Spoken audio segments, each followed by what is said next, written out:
they still gotta play us. Let's go, baby. Woo!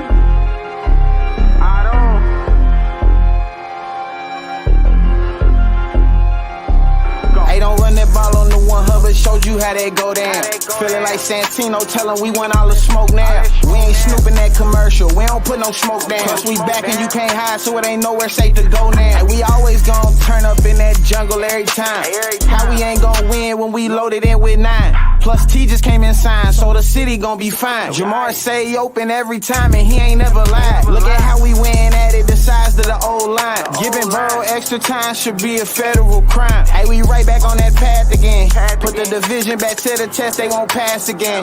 Orlando and Trent Brown, that's the Tower Twins. Feel like we only getting better as we stacking wins. And we stacking. Jaceki in for 6, that's a gritty again. AFC North battles getting gritty again. It's Yoshi second year, we just brought Burton in. Vaughn back to ring some bells, get the cracking again. Hey guys, what's going on? Welcome to the show. This is Sports with Strawberry Ice on this Bengals Victory Monday. Welcome to the show. Like I said, this is Sports with Strawberry Ice. I'm your host, Iceman Jeff Turnipole. And as always, I bring you sports from a West Side point of view right here in the great city of Cincinnati, Ohio, home of some of the best ribs and wings and barbecue around. That's right, it's Midwest Best Barbecue. And if you have not been out there, I ask you the same question every single day. Why the hell not? Get out there, get you some Dillinator wings, some CTB wings, some Uno wings, some G-Funk, some delicious ribs, which they have them like every Saturday or every third Saturday. Tell Tim and Nicole I sent you. It's a delicious place. Also, the show is brought to you by Meyer Windows and Doors and more. Check them out at www.meyercincinnati.com for all your window and door needs. I got them at my house. I highly recommend you get them in yours. Also, my West Side peeps, go check out Hail Mary's, your ticket for the game. Ticket to the game, sorry. It's right there in the heart of shaded free parking, beer specials, food truck, big-ass TV screen. If you're into playoff baseball, which we start tomorrow, you go there and check it out. Also, tomorrow, make sure you guys get down to the Moorline Lager House for my live sports talk from 6 to 8. The happy hour starts at 3, goes all the way till 9. We have happy hour specials extended to 9 o'clock. Like I said, starts at 3, goes to 9. Draft, $5 drafts, house wines, well drinks, and $2 off appetizers. And this Sunday, we are going to be hyped up at the Mercedes-Benz at Fort Mitchell Club at the Moorline Lager House, the pregame experience. It starts 3 hours before every single game. We're going to be getting fired up because we need the Bengals fans to show up and be loud this Sunday as we beat the Ratbirds. Go check out Moorline Lager House, social media platforms, all mine for the ticket to $75. Open bar, people, two of the greatest words in the English language. Delicious, delicious food spread. Again, check it out. It's Moorline Lager House. Mercedes-Benz and Moorline Lager House. Pre-game experience. What's up to everybody in chat? You guys are blowing it up. Hello, let's see who's first. We got strangers in there. Paul's in there. Claude's in there. Rocket Bangle, Lindsay. Claude, Brad, Robert. Putt King is in. Putt King is in the house. If you guys... That's a golfing thing for us. Augie's in there. His Putt King was out there with us with Corey. He's seriously a Putt King. But Corey's not in yet. But let's get to the man who I think should be the fan of the year. He's got the victory lights flashing in the background. He's got one of the best beards around. He's my choice for fan of the year. He's Bengals captain. Cap, what is going on, brother? Victory Monday, baby. Should I give a trigger warning on the lights? I like it. I love it. I want some more of it. I tried so hard, I can't get it. Oh, sorry. Oh goodness. I already see. I can't wait till we get our most loved and valued guest. I see he's working on it. He's working. I see in the background. Yeah, he's working on getting some fun video stuff. Yeah, we're trying out different angles. I'm not sure what Corey's doing right now, but he's not ready to come on the show just yet. So I can't wait because I saw what he's wearing. I can't wait. I cannot wait. And I'll tell you what. So I'm gonna work up the energy for the show, but right now, like the energy inside does not match outside. I got home, got to bed about 3:30 in the morning, driving straight from Charlotte. I am beat. I am tired. That was a blast. It looks like it. Well, the man is ready. He's suited and booted and ready to go. He is the man, the myth, the legend, the greatest running back of Bengals history, and now officially in the Bengals Ring of Honor, he is the Dillinator, clock killing Corey Dillon. What's up, Corey? Nothing much, man. Hey, that's a nice jacket you got on there. That's a damn good looking jacket. Yeah, man. I'm this motherfucker everywhere, bro. What's the inside look like? Oh, man. You know, Let's see. Whoa! Look at that! Yeah, a little something, you know. Something. He's got the CD hat on. He's looking good too. Yeah, man, you know. He's all sophisticated and shit. Yeah, they're like Black Hefner and shit, you know what I mean? Oh, dude. Well, Cap's recovered from his weekend this weekend, dude. I didn't really start recovering from our weekend until Friday, I think. And I finally started catching up on my sleep. Bro, I hung too, brother. I'm just not built like I used to, man. No, it's over. Dude, I didn't get home Sunday night till like 3 in the morning, and I'm like, I haven't been out this late, and I don't know how long, but it was fun. I had an absolute blast, and I appreciate you inviting all of us, and including all of us. Like I said, like Maddie said in our group chat, dude, you bent over backwards for us. So I mean, I from the bottom of my heart, dude, I appreciate it. It was an absolute blast. It was a weekend I will never ever forget. Hey, brother, I'm gonna tell you what, man. Trying to balance all that shit was a fucking nightmare. I bet it was. I'm just gonna tell you that right now. So a part of me is like, shit, thank God it's over. Right. And I can rest. But man, I'm not gonna trade that experience for nothing, man. I dealt with it, bro. It's just like, hey, this is a one in a lifetime situation, man. Suck it up and embrace it and go through it. So exactly. It was, that whole weekend, man, was pretty fucking amazing. Got a question here from my son Chandler. You got to talk to on the golf course. He said, "How was the reunion with Mr. Brown?" It was cool, man. It was cool, man. So, any jokes? I mean, did you rib him at all? No jokes. Talk about the jock straps or anything like that. I wouldn't have this motherfucker on right now. Right. Nah, man. It was just more.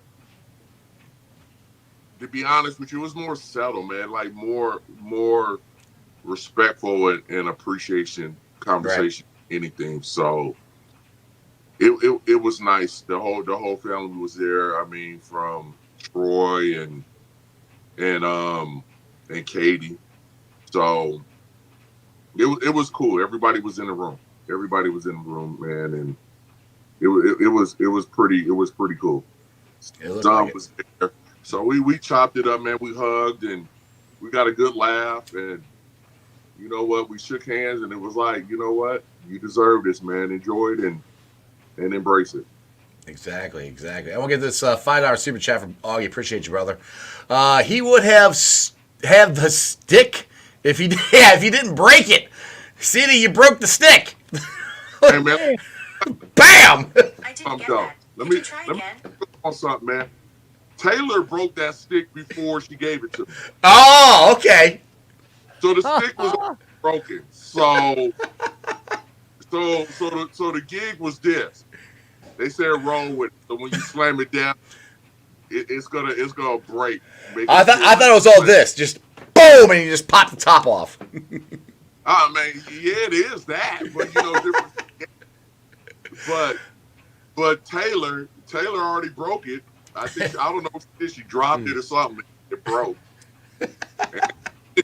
And you know, with anything, you had to ad-lib and was just like, man, I'm gonna roll with it, man. And so when I slammed it, it looked like I broke it anyway. So dude, I thought you did. I started blame it on Dylan. I'm used to the shit. No, dude. I'm gonna text Taylor right now. Taylor right now, and she will admit she broke that thing way before I got up there and hit the thing. Dude, I cracked up laughing. I was like, "Oh shit, he broke the stick!" Oh. Taylor, and my bad. Hey, I snitched on you, girl. Fucking. I shall not tell a lie. Shoot, I would have just said, yeah, I freaking slammed that down. My big ass hand just crushed it and just popped off. You know? Yeah, man. It was all for the show. It was all for the show, man.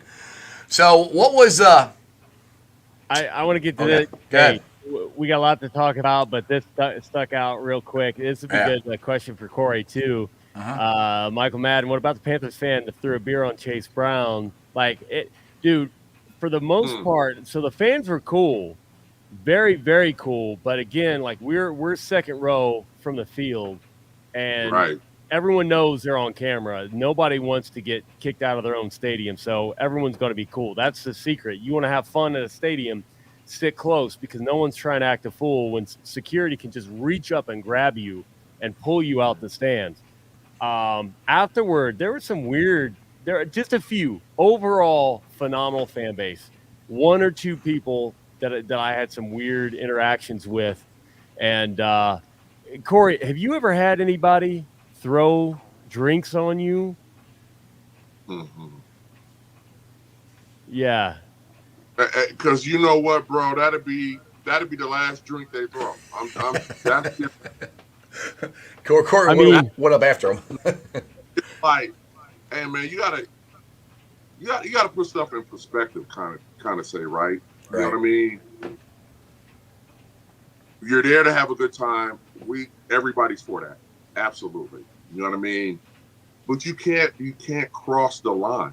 You know what I mean? Right. And that's one of those things where you cross the line, and you're not making it about the game that you're there to enjoy.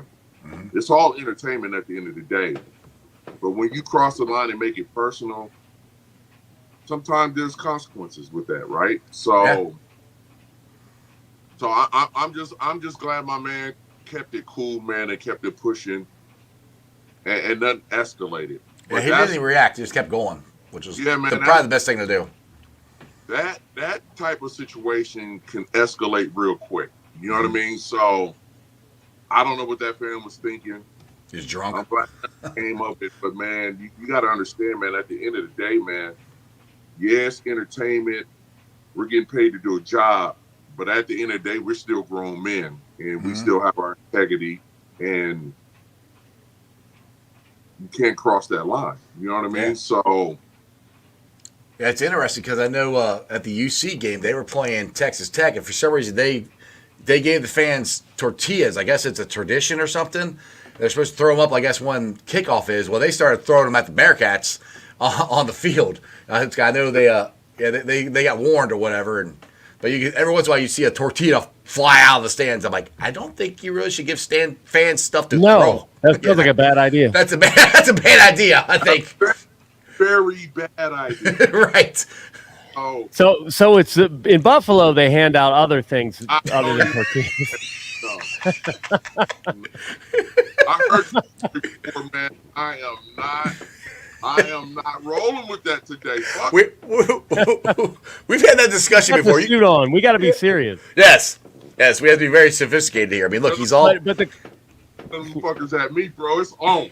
I'm telling you. it reminds me of the conversation. I might not make it to the start. Hell no. TJ over the weekend was, basically telling stories like, man, I'm from West Coast. Like, you will not make it back to the airplane. Like, don't play with me. Like, Dude, Corey, exactly. TJ was cool as hell. So when I love that dude. For when he got out of the car at Midwest Best, I was like, oh shit. I thought it was me. You coming out of the car. TJ got there and he walked right up to me. And I'll never forget. He shook my hand. He goes, this shit better be good. I said, oh, dude, it's good. I said, Midwest Best is good. Don't. He said, we drove a long way out here. But he was cool as hell, though, dude. Hey, little tutorial about TJ, man. We all West Coast boys, man. So we naturally click. So you know what I mean? That's just right. That's what we do. So he's a young pup, man, coming in. And you know what? One thing I loved about him, his confidence, man, and he talks shit with the best of them. And Hey, I got a video of that. Sit back and laugh and be like, This dude is crazy as a motherfucker, man. He's- Like in a good way. Yeah. He got good crazy energy. So Yeah, me he and was. T always been cool, like right off the rip. So yeah, man, he's been my boy since day one. He was having fun Saturday night. Did you see that weird tweet that some dude, I don't know who Yeah, did? some jack sent out a tweet. Some guys, TJ talking shit about you. I don't know who it was. Hey, bro, hey, you notice they talk that shit when I ain't around. I know you were filming. You were filming. That's number one. Number two is I ain't never seen TJ on a motherfucking golf course in my life. How the fuck you go with my ass in golf? That ain't got. Well, you know who was backing him up? You heard Matty Myers' voice in there too. He's like, so he was backing him up too, saying the other stuff. Who was that? Matty. Oh. Matty, yep. Here, I'm gonna try to. Hold on, I gotta do some stuff. Here. Let me try to find it. Matty, bro, we was better than that, bro. Come on, man. Come on. Nah, man. It's listen. This is how we've been forever.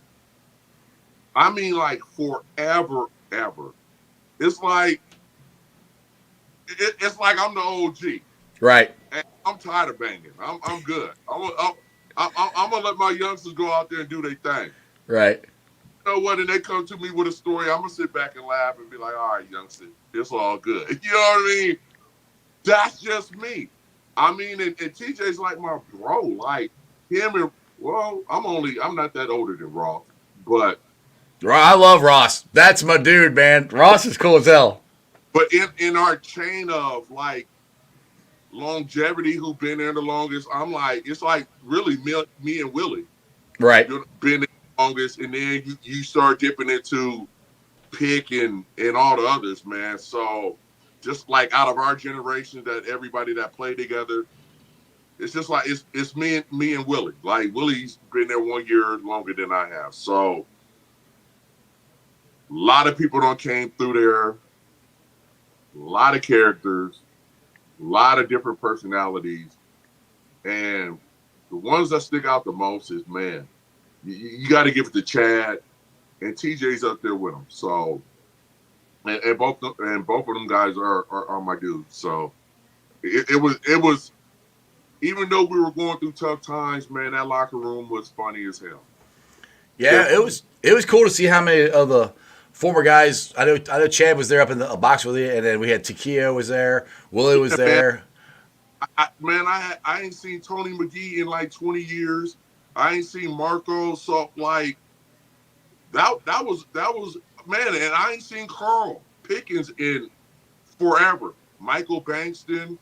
I mean, it was like, damn, it was like a team reunion. So I enjoyed that aspect of it the most. It was just like, man, my guys are here. Guys I know.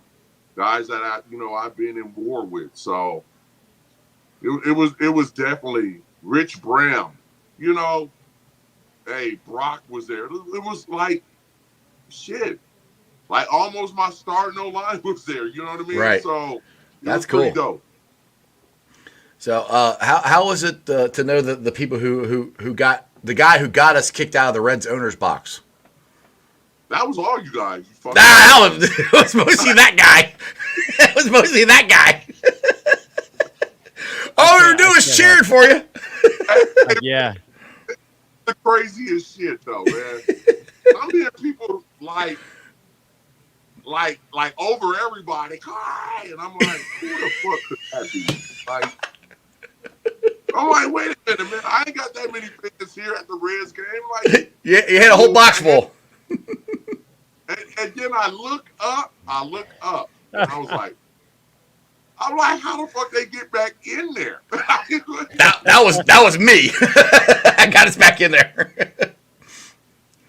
So the guy that was leading me out, he was like, this is what he said.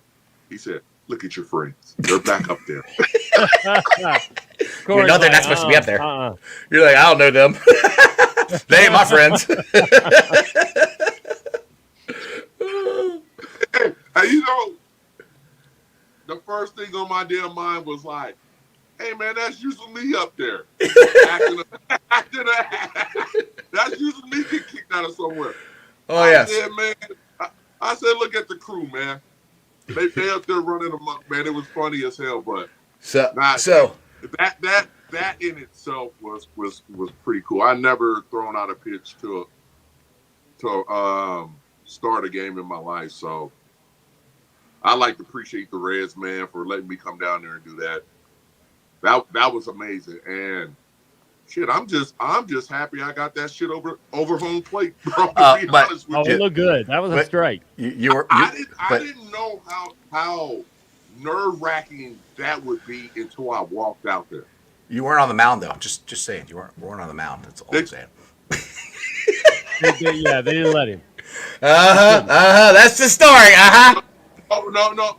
Hey, bro, I'm gonna be dead ass serious. They was like, Corey, don't go into the mound. I'm going into the mound. Yeah. I'm taking the advice of the Reds. Like, don't go on the mound. Hey, go in front of the mound and let it fly. But Probably good advice. Great advice. My form and everything was fucking phenomenal. Yeah. It was great. I mean, I got so many hits. Like, damn, that was like a real fucking form. It's like you've actually played baseball before or something. Might have been drafted. Shit. Maybe. Like by the Padres? I don't know, something like that. you know, so, and you know, it felt like the little kid in me that was playing Little League Baseball came back out, and it was cool. It was cool. I've thrown a ball in a million years, and to actually get out there and get it over the plate and didn't make a jackass of myself. I felt pretty good about it. You did good. But I just want to play this video just for everybody who didn't see what TJ said Saturday night. What would you be seated in? Anything ever? Anything. Golf, Madden, women. Oh, he won't even say nothing. Anything. All right, I got it. You're married, jackass.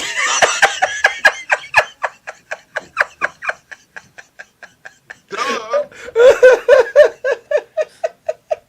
Hey, man. And that wasn't prompted. You know, I didn't stir anything up. No.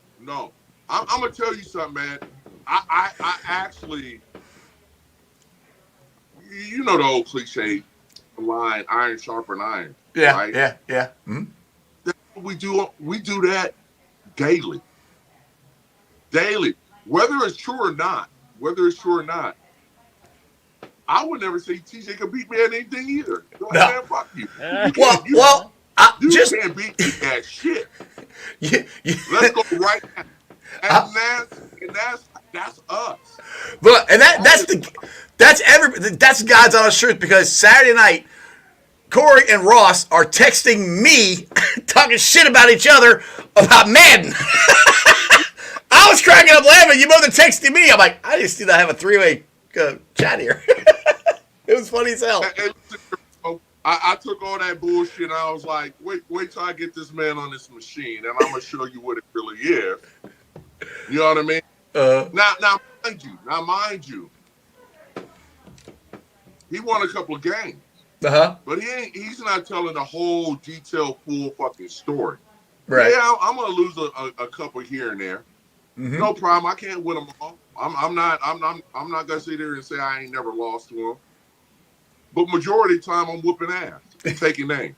Hey, I saw. What was the score? 20-17. You kicked the field goal and won. I think that's what I got Saturday night. And it was like 20-3, and he cut it off. So this is the untold stories. See, the difference between me and him, I don't say shit. I just whoop his ass, take my ass to sleep. Man, I hit you tomorrow if you want to get on, and then we get on and repeat it. But I don't post the shit. Mm-hmm. You know, there's been. Well, I didn't post it. You just said it to me. No. There's been plenty of times I done whooped his ass like 10 times in a row. But I don't hop on any form and be like, man, I just whooped his ass 10 times in a row. I don't do that shit. Like, it is what it is. And there's plenty of times a couple times in a row too. Yeah. But Yeah. I don't know. He obviously made that thing a little. He called you fuckers. Yeah, he called you guys. He Yeah, called me. He called me. called you. He called y'all and made that shit personal. I said, wait till I get it thing. Well, Wait till I get Sounds him on like a console. ESPN 30 for 30. We need the video game life of Corey Dillon. Yes, that's what I keep saying. We need to go stream or Twitch and get you guys to play. We need to get your own channel. Tell you this, man. I'm gonna keep it a buck with you. I've been playing that shit since I was 6 years old, so that shit is like part of my life. Like, Yeah. this is. I find myself damn near, and ladies out there don't get all fucking mad at me. I done have plenty of girlfriends like, what the fuck are you doing? You're old. You're on a video game. Like, what the fuck are you doing? And like I tell them, hey, don't fuck with me when I'm playing this video game. That might be the end of us right now. Let me be. But on top of that, like to me, that's like another form of meditation. That's where I could just go and Right. and zone out and let off some tension and chill with your partners, man, and get a good couple of games in, man. It ain't like I'm on this motherfucker all day. I ain't took a shower in a week, and I'm just and I'm here playing Madden all day. That ain't it. That ain't it. I'm gonna tell you right now, girlfriends hate that shit. They hate a PS5, an Xbox, or whatever the hell you got, because that's taking tension away from them. Yeah, you ladies, like that better than them. Hey, I got something for the ladies. Listen, ladies, endorse that man playing his video games. He'll love you a long time. Exactly. I married one. She plays too, and she swears more than I do playing Mario. Yeah. See, and it's about it. Bring households together. It don't divide them. Come together right now over video games. Over video games, man. So, I have a mute button now, Ice. I know he can mute me now. Golf with me, man. That's what I fucking do. So it is what it is. It's not like it's a constant thing, man. I only play a couple of people like TJ and Adrian Ross and my homeboy over in Boston, Tully Bentham. That's my Madden tournaments, man. We always going at it. So it just depends, man. Yeah, it's a stress reliever for me. Oh, absolutely, I like absolutely. So I got a question. How did you like your first taste of the Dillinator beer there at Brink Brewery? Oh man, I was gigging, man. Them motherfuckers. No. I thought you were about to say the wings. That beer. The beer, yeah, the beer. Bruh, Brink hooked that shit up, bro. That was. You know what? Usually before they made that beer, I would like I sip a Blue Moon every once in a while, right? Mm-hmm. That was better than the Blue Moon to me. I was like, some good shit. Wow. I liked it. It was very, very, very refreshing. It was crisp. So hell yeah, man. I gotta call my guy, man. He needs to send me about 80 cases, bro. There you go. Well, how many did you go home with? Because they represented me well with that beer, man, and I like it. I like to appreciate. A lot of thanks. I appreciate Brinks for hooking that up for me, man. So I'm very impressed with it. Yeah, you got to try that, and then you got to try the delicious Dillinator wings for the first. All right, so I got to tell this story. So I'm calling you, trying to find out if you're coming or not. We said you were. I thought you were coming, but I wasn't sure because they closed at 7 and all that stuff. So you text me and tell them I want 80 wings. Going, I was like, are you serious? You're like, yeah. So I walked up to the counter and said, all right. I said, Corey's on his way. He wants 80 Dillinator wings? Like, do you have that many? And the girl's eyes got about this big. I'm like, we can do 75. I text you like 75. You're like, that works. So you got 75 Dillinator wings. I don't know how much. I don't know how much food TJ ordered. You ordered a ton. Bro, that's what we do, man. So take in consideration everybody that was there, and and sometimes my eyes is bigger than my stomach. Mine too. I knocked down about 15 of those jokers, and it was like, man, I'm taking something to go. Fuck it. Dude, You know what I dude, mean? they're good. That's what I keep talking about. They are freaking good. And listen, wow, Tim and Nicole, that, I don't know what you did, how you came up with the recipe, but them things were everything I imagined. So very, very delicious. I love them. Every time I get back to Natty, I gotta go have them. I gotta go get me at least a 20 or 30 piece, man. Straight up. And Tim and Nicole couldn't be nicer people. Yes. Like, you want to talk about damn good people. Absolutely. You want to cheer for, you want to see do well. Right. Like, I wish them every bit of success in their business. We all benefit from it too. They are freaking awesome. I love those two. They were like, they felt bad that they couldn't beat it, but they'd been there like all weekend because they're making the wings and ribs and all that stuff. People have stuff to do, man, and sometimes you can't get like really upset with life. People got life and right. and other do, man. So I was just happy. You know what? They took a break from whatever they were doing. I know they didn't have to come back. They were visiting their daughter who's back from college. That's what they were doing. Yeah, man, and listen, that takes precedent over whatever the hell is going on. You understand what I'm saying? But for them to take time out of doing that, just to come back and say hello, man, speaks volumes of their character and what kind of people they are. Hey, real quick, I know Andrew said he's got to hop off of here, but he wanted to shout out where we go. Oh, yeah. Most genuine, nicest player I've ever met. Leading off, Corey Dillon. Yes, sir. We agree. Also named Ickey Woods, Mike Allstott, Derek Brooks, and Trent Irwin. Interesting throwing in the Allstott and Derek Brooks. He must be in Florida. Yeah. I've never met them. But Crypt. Also, hey, Corey, seriously well-deserved, sir, and thank you for being a Cincinnati Bengal. My man, thank you. So, lots of love for Corey and Ted. Appreciate that. But say, hey, man, and to the testimony, you can't judge a book by its cover, bro. Like, you know what I mean? Like that part. Hey, man, on the field, I might be a fucking brute. You right? But day to day, man, I'm just cool, man. I'm chill. Hey, people don't notice about me. I'm a fucking introvert, man. I'm a recluse, man. I'm like,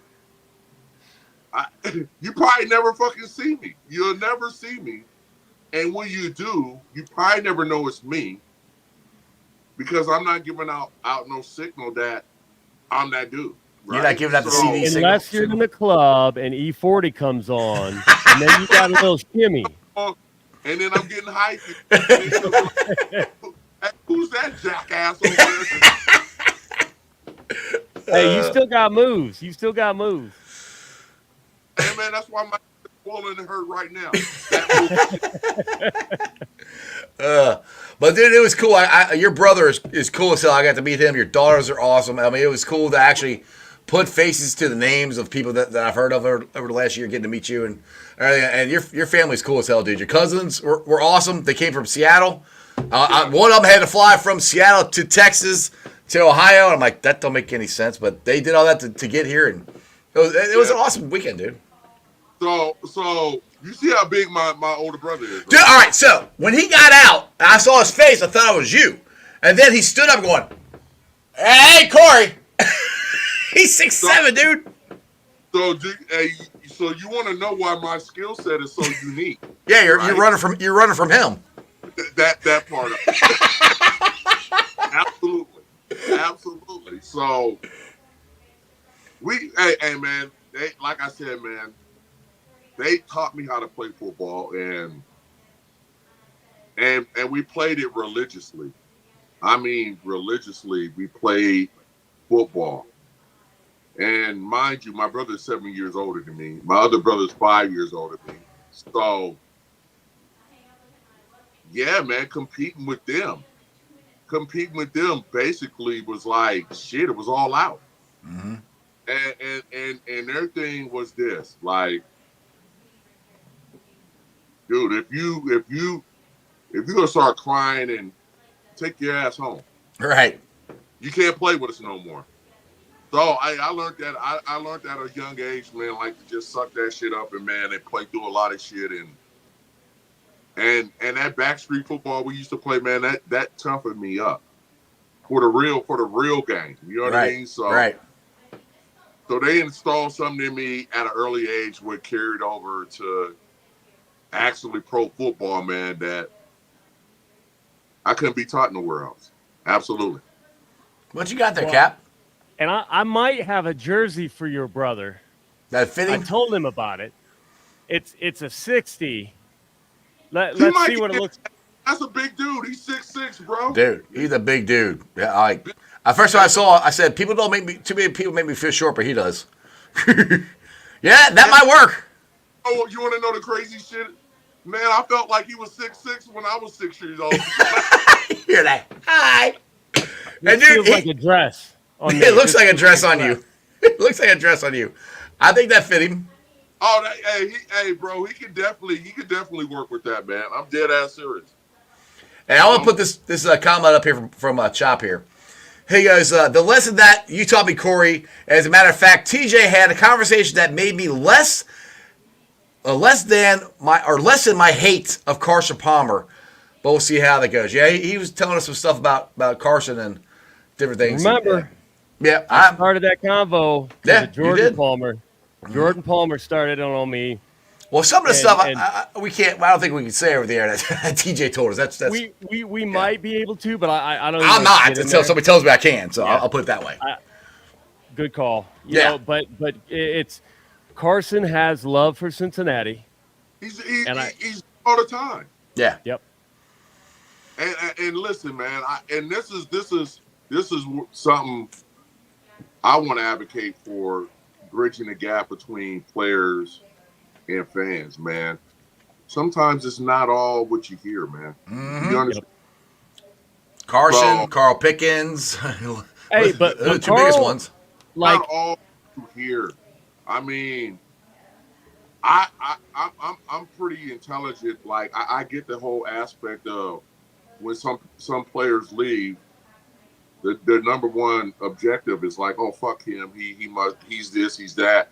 Right. Man, there's much more to the story than just that. You know what I mean? There's always more to the story. Hey, guys just don't leave. There's a purpose behind it. Whether you're getting cut, you want to leave, whatever the scenario is, there's a story behind it. Mm-hmm. And I think people like to grasp onto this part of it, though. Oh, he's leaving us, so fuck him. Mm-hmm. It's not like that all the time. You know what I mean? So I would like to say, give these players their due process. Sometimes it's complicated. Right. It's complicated, man. And dude, honestly, I think we've done a pretty good job of explaining that over the last year with just your situation. Oh, absolutely, man. I wouldn't. Hey, listen, man. I'm a competitor, man. I like to win. That's just my thing, man. I even admitted my own faults, man. Like, yeah, sometimes I could be an asshole because my mind is fixed on my craft and reaching the ultimate goal, and that might rub people the wrong way. You know what I mean? And far as back then, like, no, I didn't really work the media because I'm like, shit, I'm here to play football. Right. Like football and winning and trying to win a championship is my number one objective. So I was never like a media darling down there, man. I'm more focused on shit, trying to get wins and trying to be the best player I can be and all this. I didn't know no fucking X was coming out 20 years later. I didn't know shit like Instagram, Twitter. A podcast where you can come talk to some dumbass on the podcast every Monday? I'll be sitting my ass down doing a podcast. I didn't know that. I didn't know it. I didn't know that aspect of it. So, yeah, man, it was different times. Mm-hmm. But like everybody changed with time. You know what I mean? Like Even me had to like, wait a minute, man, I gotta refocus and get with the program, or you're gonna get left behind. Exactly. So I mean, shit. Even the OGs, man, we wisen up and be like, hey, man, a little bit. If this is what we got to do, this is what it is. Hey, speaking of the OGs here, the Putt King is in the chat. He said, Corey, I'm glad you got to join us for 18 holes. You the man. The Putt King. Oh, man. Hey, man, that was funny as hell, man. He is the Putt King. Woo! We are not worthy. Hey, the Lord of the Putts. The Lord of the Putts. Man, that dude, listen, dude, this dude made like a 70-foot putt, and I'm like, no fucking way. There was all kinds of slope in this putt, and I'm looking like, he just didn't sink that shit. Oh, yes, he did. Yes, he did. He did. It was a pleasure playing with Maddie's homeboy, man. Great time. Mm-hmm. Great time, man. I have fun. And definitely, man, do it again when I'm back down there. Hell yeah! Now, did you and Robert ever get your bet settled, or is that happening later on this week? I just got to know, because it didn't actually finish on the course. You guys never did it.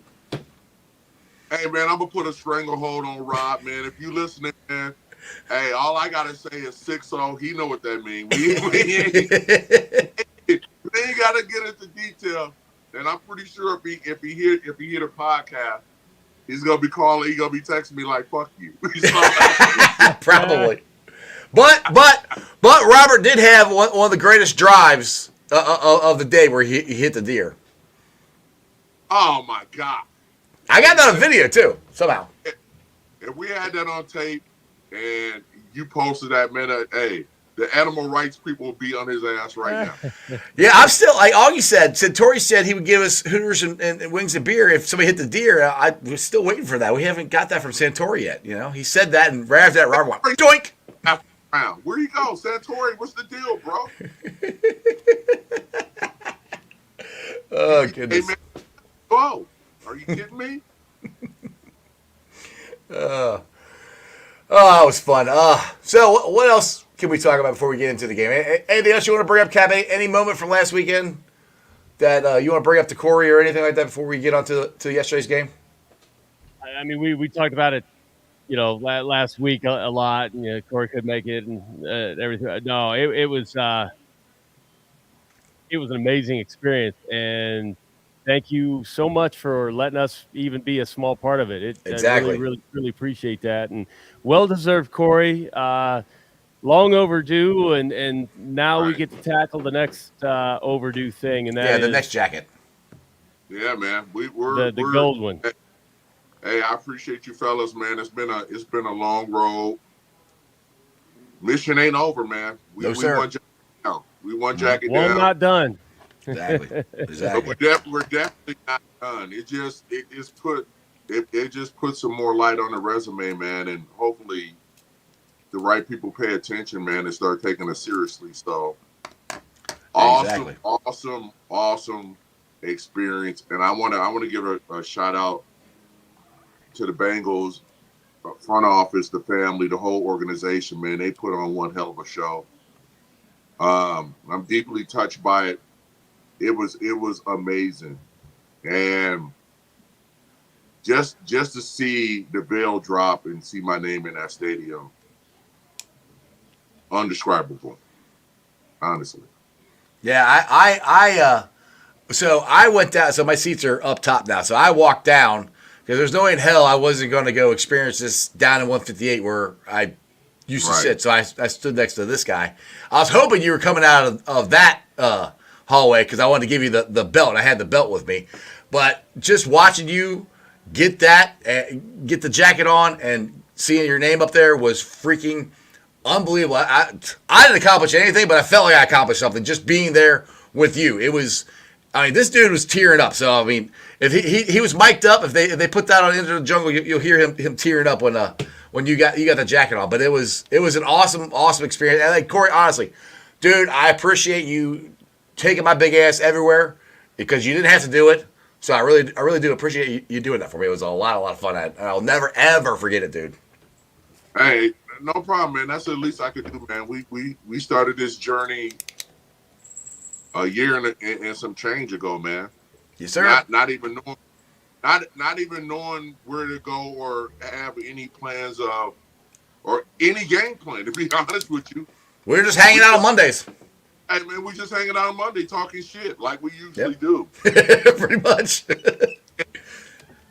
And little do you behold, man, it turned into like real content. Like people really paid attention and heard me out. So and heard our conversations, man, and it kind of extended that olive branch and kind of soothed a lot of people where I was coming from, and I appreciate them for that. And shit, next thing you know, man, my big ass got on a jacket, man. I know. What I mean? So, It looks yeah, good. so You look good in it. You look good in it. yeah, man, I look dapper and debonair. Yeah, a little bit. A little bit. Little bit, you know. I might wear this down to the grocery store and shit, and see, you know.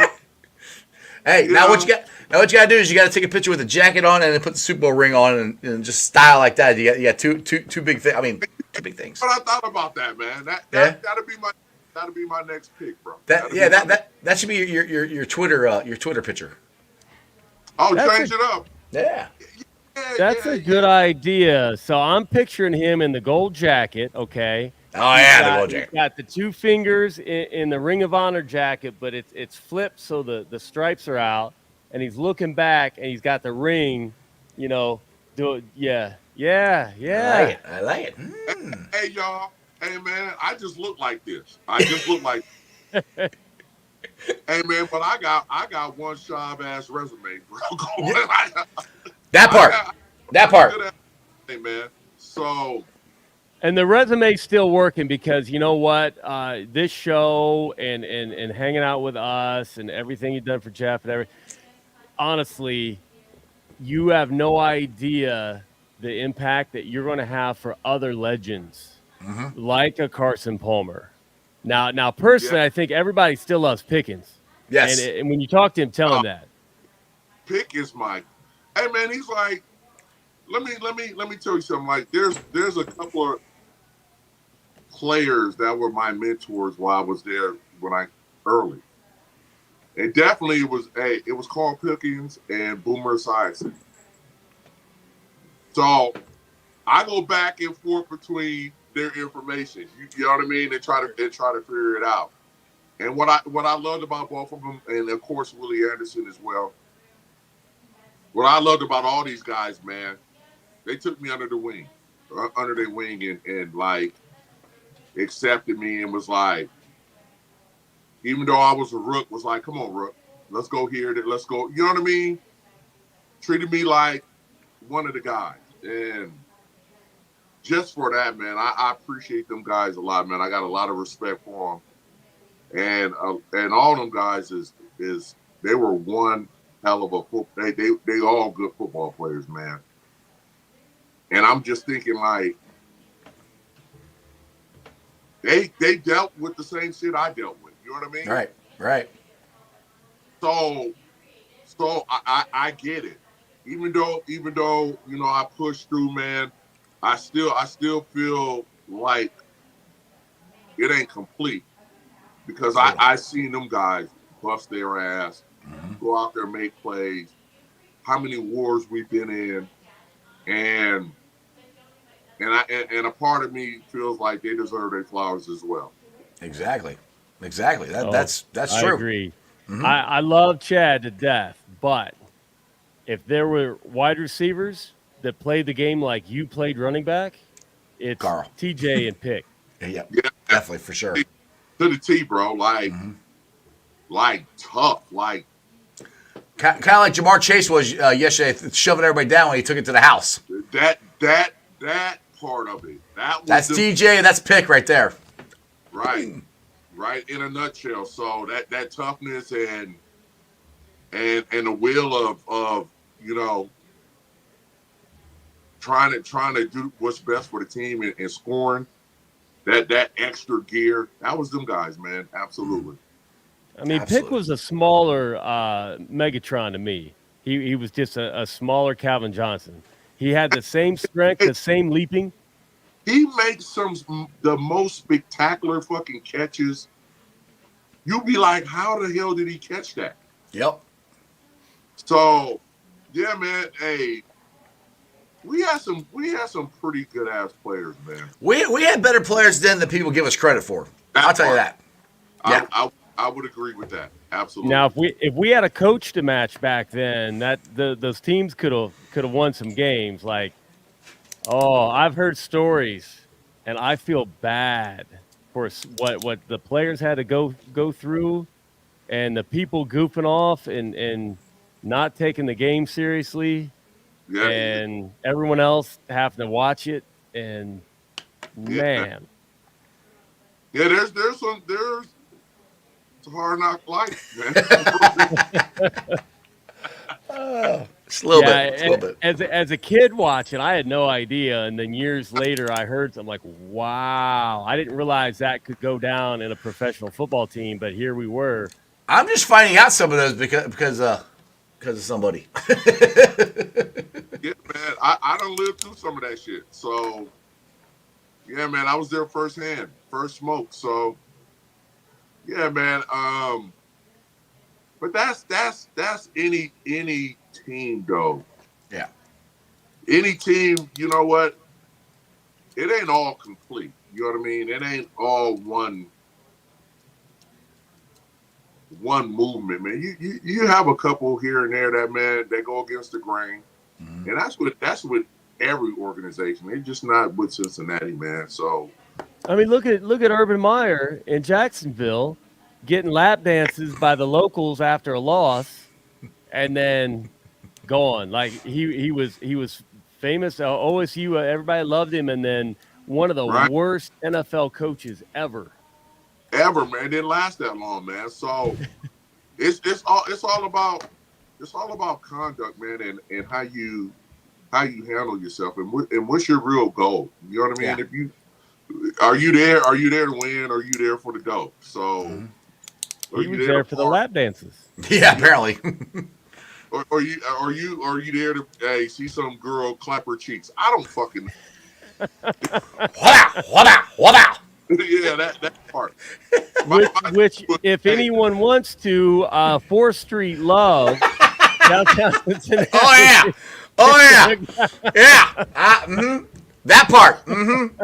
Shout out to Joey Cook for hooking us all up. Appreciate you, man. Yeah, Jeff has seen things that he hadn't seen in his life. But yeah. I kept looking at Cap going, why in the hell are we here? I'm like, I'm way too over this shit. I'm thankful my wife was there. And, yeah, it was up on the walls, up on the couch, up on the stage. Which, by the way, Jess absolutely adores Corey's daughter, Cam. Oh yeah, she's awesome. She was not doing any of that stuff. So let's put that out there. Exactly. Fuck her up. Hell no. Nah. And by the way, what's Hell no. Hey, what's the belt you got behind you back there? Oh man, that's my Ring of Honor belt, man, along with my golf belt. I'm glad I made it home with you. You left it in the car twice.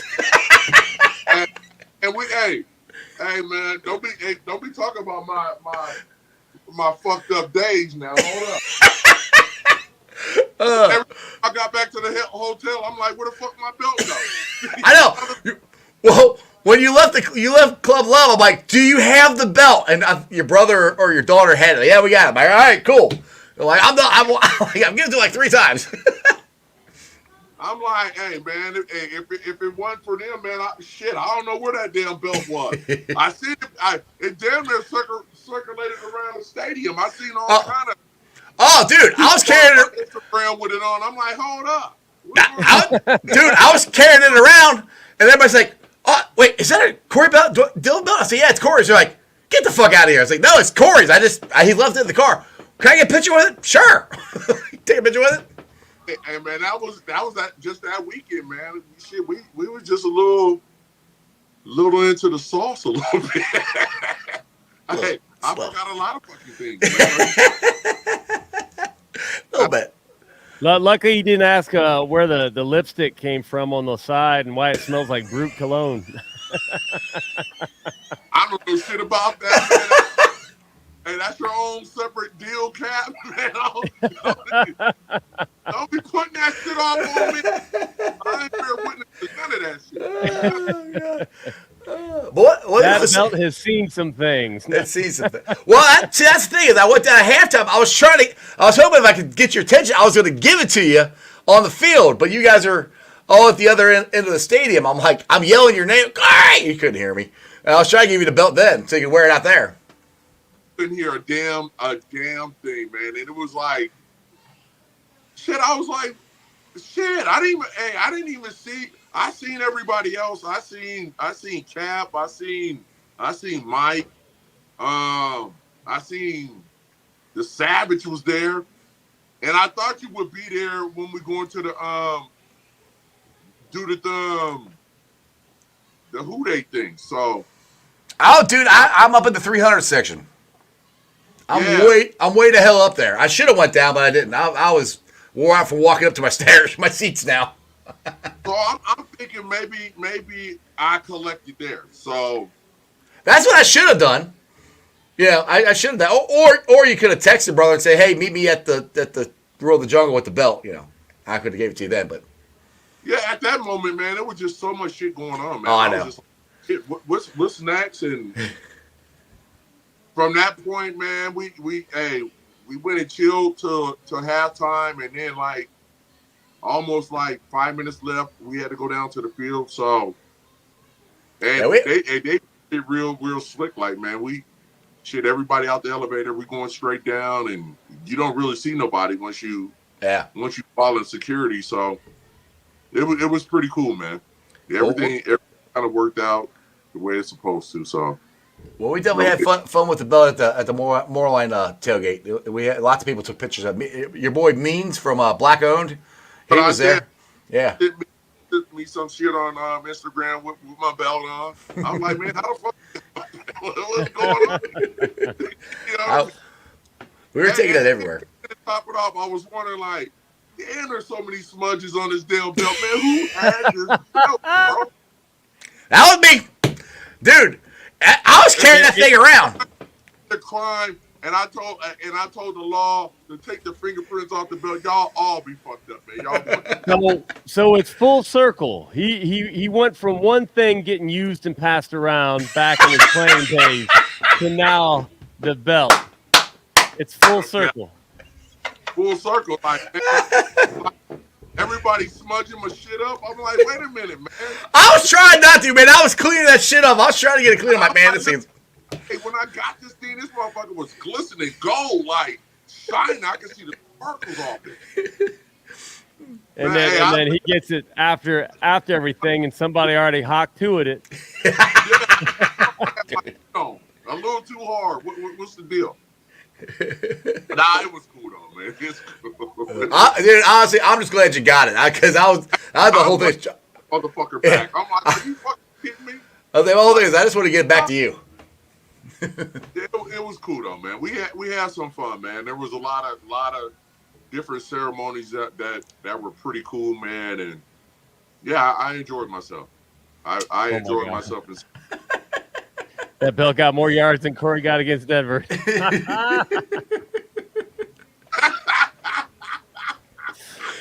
It went round and round we go. So we. Man, I'm like, man, who is this motherfucker with my belt on? Like, really? Like, come on, man. So it'll be easier for Canton. Cool. Yeah, it'll be easier for Canton because we can all sit up front, and then he can have the belt and just hand to you on stage right before you go on and talk about all the people that. Yeah. I like that part. That sounds good. That sounds good to me. I can't wait. But we'll get that done. Hopefully this year Big Willie gets in, and then you're up. That's what we're hoping. Get Willie in this year, and then get Corey in. I'll just come out. Oh yeah, I'll come out and say that the biggest thing that I have heard is some of the voters complaining, maybe wrong word, but talking about the 16 sacks given up by Willie and the fact that it's not a tracked stat. How? It should be. How do we know it if it's not tracked? Well, it should be, but you know what? Like, we as fans can get together. Like, I made a call out to Twitter. Anybody else wants to throw out there, like, find a video of Willie giving up a sack. Right. The fun part of that is it's hard as hell to do. There are a lot of snaps and no sacks given up. It is hard as hell to do. I thought about like pulling the data from the games from the opponent and how many sacks they had, because there are going to be some games that there weren't any. So narrow it down to the times that we gave up sacks and then look at that film. But I mean, he was so dominant. So to get the voters to spend the time, you know, apparently there's a ranking of how much time they spend talking about each potential candidate. We need to push him so that they're talking the most about him, debating him, and it's time. But I've said it a million times. He is a Hall of Famer. He was a Hall of Famer while he played. Like, you know, it's just one of those scenarios where no matter the team wins or losses, he's got his guy in front of him. So I feel like it's not as dependent on the success of the team, the popularity of the team, whereas I feel like the popularity hurt Corey, and then he goes to New England, and thankfully they get him a ring, and now that's washed. Like, that's not an argument anymore. Forget. Now people can go back and see, oh, yeah, that's the guy that ran for all those yards and basically helped Brady win another one, because without him that year, they ain't winning one. Yeah. Nah, they ain't winning one. Yeah, that was a special year. This is one thing that me, TJ, and Will spoke on. Like, was this on Willie's YouTube show? Yeah, this is where us growing up, like, we were always told, like, what you did on the field is how you would be measured. You know what I mean? It should be. So, that's how I grew up playing, and that's what I understood. Like, you leave it all out on the field. It doesn't fucking matter if you what team you play for. What matters is what you do when you're out on that field. Now, if you were out on that field and you were dominant, I don't give a damn if you won or lost. Did you do your job on that field? Mm-hmm. And I think the narrative out there is, oh, you guys were good, but you played for the Bengals. That's bullshit to me. That's not good enough for me. Mm-hmm. I can't accept that. That's not even a fucking good excuse, to be honest with you. Well, Corey, I've said this before about you and Willie. Honestly, I think that should work for you guys as far as bad as the team was, to elevate how good you guys were on these teams. You know, you guys played at Hall of Fame level over and over and over, and the teams consistently were not that good. To me, in my head, that bodes more for you. That should give you guys more credit than getting up every single week for a team that's on a Super Bowl run or a playoff run every single year when you guys unfortunately weren't. You know, so that to me, that should have the opposite effect. But Jeff, that should be the narrative. That should be the new narrative. Like, even though we're not competing with some of these loaded teams, so to say, you know, but look at the production. Mm-hmm. Right. We still had equal production along with some of these teams that were stacked. You know what I mean? So that should be the narrative. It shouldn't be the narrative of, oh, you were good, but you played for the Bengals. Well, that makes zero fucking sense to me whatsoever. And the other thing, that's Corey, not even the Pro Football Hall of Fame. I don't care what team you play for. At the end of the day, it should be a hard fact, like, check the stats. That Hall of Fame thing is driven off stats, bro. It ain't driven off what team you play for. And it's driven off individuals. How individually you perform on the field. Right. So what's your individual stats got to do with winning the Super Bowl? You're the Pro Football Hall of Fame for what you did and Willie did on the field, not for what your team did. So the whole narrative that they didn't win they didn't go to playoffs, they didn't win a Super Bowl. That does not matter. It's an individual award. The Pro Football Hall of Fame is inducting Willie Anderson, Corey Dillon, not the Cincinnati Bengals. Just facts. All right, if this shit was driven off awards, right? What about Barry Sanders? Yep, there you go. You know, what about Eric Dickerson? Mm-hmm. You know what They're I mean? in. Like, they're in. Why? What about the guy for the Browns? The right tackle for Browns? I mean, come on, man. It makes – I don't know how the narrative changed from your individual performance on the field into like a whole team thing, or like a team success thing.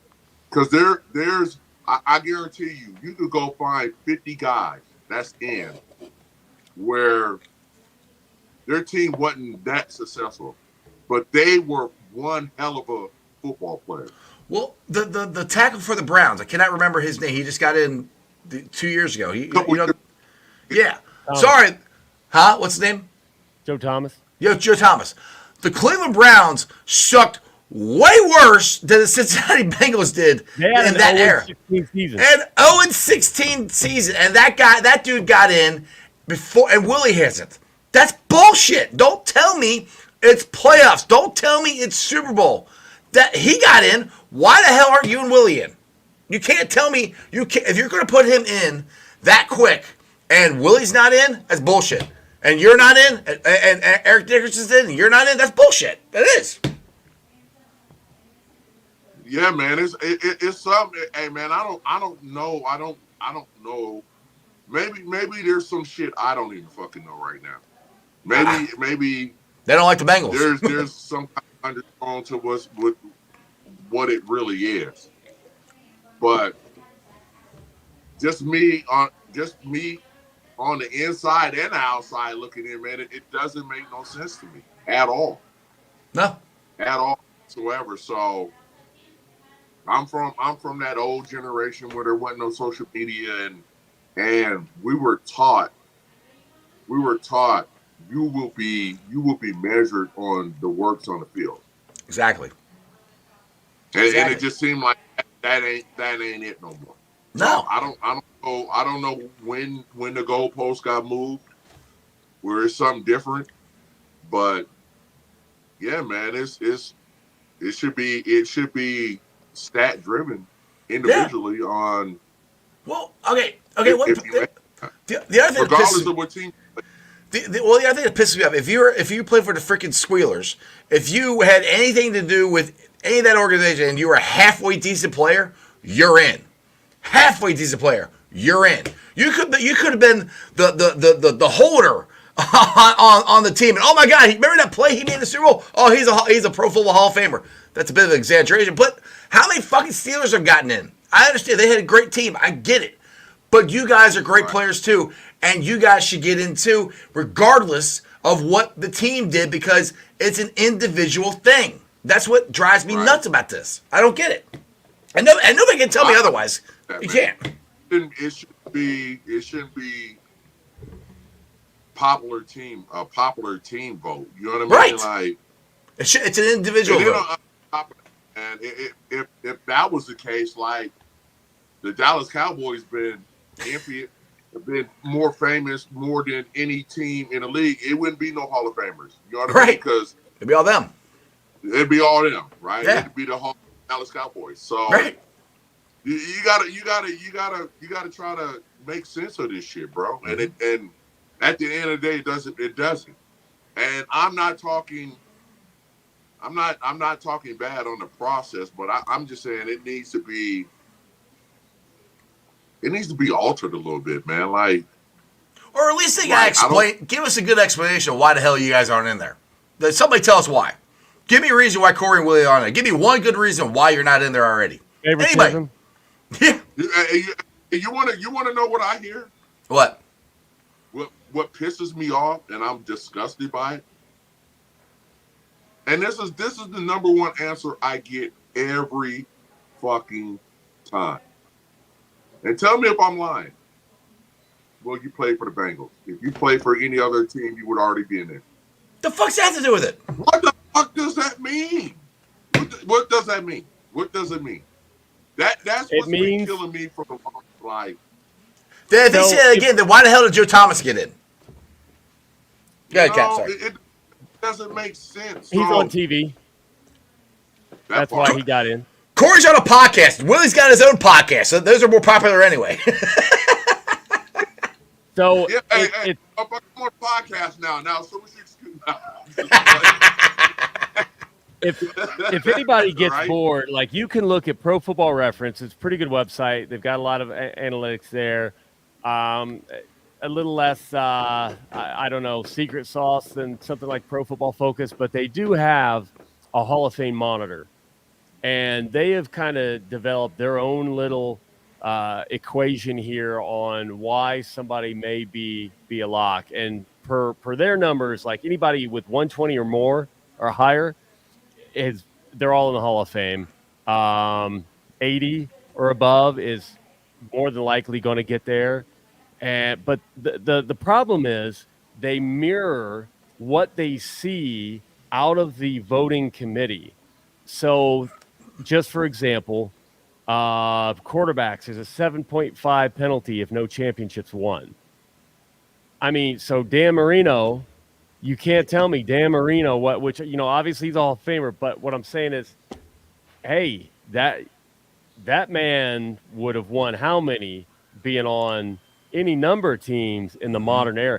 I mean, 5,000 passing yards back then. Right. All right, what's the one for Dan Fouts? Dan Fouts is in, and he never won shit. He didn't even win an AFC Championship game, and he's in. That's the one I always get for Ken Anderson.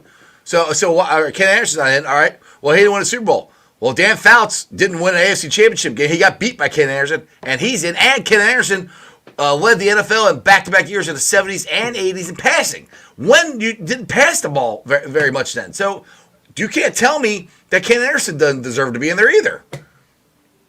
Exactly, man. So they're like making that criteria fit for certain people, which it should be for all. You know what I mean? Because like I said, man, there's a lot of great players that didn't win no Super Bowl, and they're in. It's not your fault. I mean, look at Earl Campbell. Earl Campbell never played on a great. He had good football teams. Don't get me wrong, but they never won a Super Bowl, and he's in, which right. Earl Campbell deserves to be in. I'm not saying he doesn't, but Corey deserves to be in too. And people, do not get me wrong. I'm not saying these guys are not deserving to be in. Yes, right. Me too. Absolutely, deserve to be there. Mm-hmm. I'm just saying, don't move the goalposts on everybody else. Right. Yep. And I'm not saying that about Dan Fouts. He was a great quarterback. I think he deserves to be in. I think Ken Anderson should be in. I think Eric Dickerson was a great running back. Earl Campbell was a great running back. They didn't win anything. You won a Super Bowl. You should be in. Willie Anderson should be in. If Joe Thomas is freaking in, you can't. And I'm not saying Joe Thomas is a really good offensive lineman. Don't get me wrong. He played on crappy teams. Willie should be in. I mean, you can't sit there and say, if their reason is because you played for the Bengals, that's a bullshit reason. That's not a reason to keep somebody out of the Pro Football Hall of Fame when it's an individual recognized award. That's what it is. It's for what you guys did on the field. That's what the award is for. Not for what you won, for what you did on the field. Right. And that's what keeps me like. That's what makes my blood boil. Like, that's not fucking good enough, bro. That reasoning itself is not. It's not a reason. It's a bias. It's not good. It's not even a good reason. It's not a reason. It's a bias. It's a bias. Well, they're biased. So, let's say for if I had 20,000 yards, right, and played my whole career at Cincinnati, and we never won that. What they gonna say? Oh, we're not gonna let you in because you played for the Bengals, and you never won a Super Bowl, but you did. This shit don't make sense. Nope. Go ahead, Cam. What were you gonna say? And then I'd be like, okay, I kind of see where you're coming from. I'm still gonna say you're full of shit.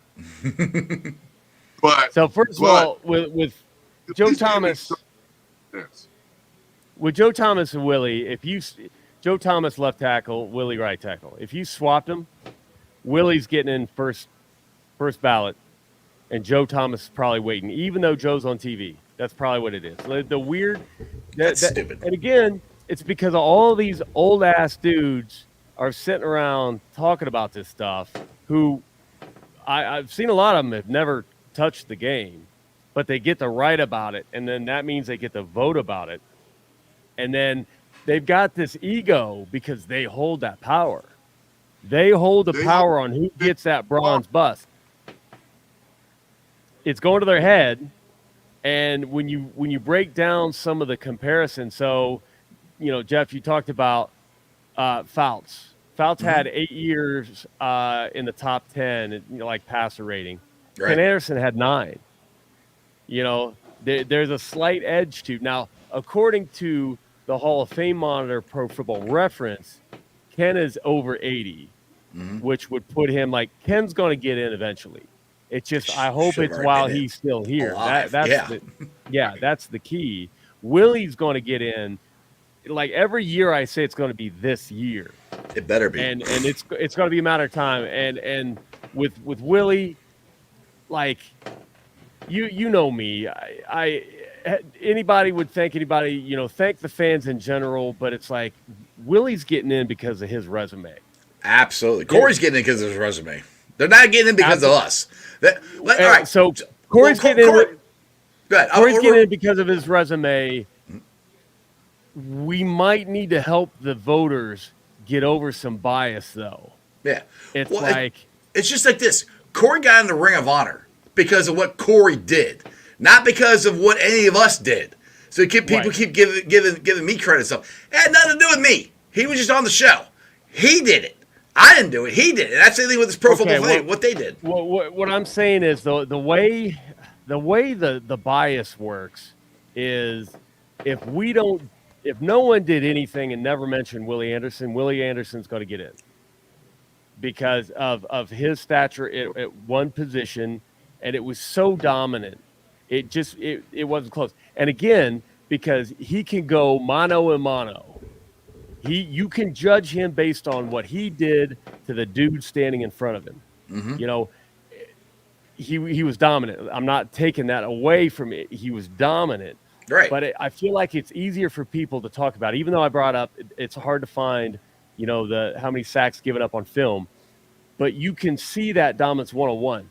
With wide receivers, with running backs, there's so much other nuance that it kind of hurts them from what I see. And when I'm looking at how they put it, like Pro Football Reference, how they put together their calculation, they'll throw in the Pro Bowls, they'll throw in, which is a popularity contest, they'll throw in All-Pro, popularity. Yeah, Yep. All that stuff. All that equation, all that stuff adds up, and it's all right, so you're taking all these popularity contests and essentially then turning in the Hall of Fame another popularity contest, where you could look at the actual statistics and look at a game like Corey had against Denver when they're stacking the line. Right. Everybody's in the box, and it didn't matter. He's going through them. That's not something – I don't know that Barry Sanders could have had that same game. Barry Sanders can do things that no one else did, and I don't know that Barry has that game against that team. The fact I don't think he ever went for 278, so that's number one. And listen to me, there is no fucking means am I saying I'm better than Barry Sanders. No, you love Barry Sanders. You consider him one of the GOATs. So yeah, I already did that. No, I'm not close. Right. Not even fucking close. But I have done some shit he hasn't done. So yeah. I mean, you break 2 all-time rushing records, single-game rushing records. You're an all-time leading rusher for Cincinnati Bengals. You're an all-time single-season rushing record for the New England Patriots. And you won a Super Bowl with the New England Patriots. And if they don't have you, they don't win the Super Bowl. That's 4 things right there. All 4 of those things make you a Hall of Famer. And see, and this is where it gets dicey. this is where it gets dicey. So we bring up other positions or running backs, and it may appear like I'm coming off like brass about that. Is not. That's totally not fucking You're true speaking your at all. truth. You're speaking your truth. Oh man, there's. I'm not even close to Barry Sanders. Barry Sanders deserved everything he earned, which Absolutely. he actually right.